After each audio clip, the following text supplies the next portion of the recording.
تعالیٰ کے ہاتھ میں ہے۔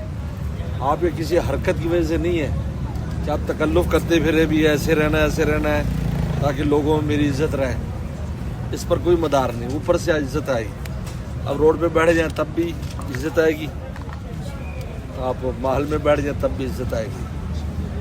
حضرت والا سے بات سیکھی، اس لیے کبھی بھی فرق نہیں پڑا، جس ماحول میں جہاں بھی ہوں بس بلا تکلف وقت گزارتے ہیں۔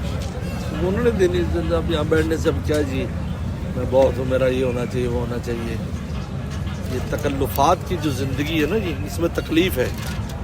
حضرت والا نے کبھی تکلف والی زندگی بسر نہیں کی، تو اس کا نتیجہ کیا نکلتا تھا کہ جو عاشق ہوا نا تو ہمیشہ عاشق رہا، کیونکہ اس نے اسی حالت میں، ہر حالت میں دیکھا ان کو۔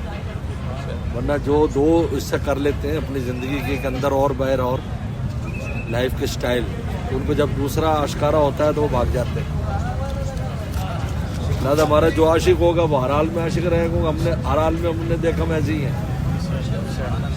اور اگر ہمارے اوپر اپنے پردے ڈالے ہوتے تو جب بھی عیب ظاہر ہوتا تو سب عاشق بھاگ جاتے۔ لہٰذا ہمارا جو عاشق ہے وہ ہر حال میں عاشق ہے، نہیں ہے اور کسی کو بزرگ کو بنا لے جا کر بڑا، جن پر کیفیات طاری رہے ہر وقت روتا رہے اور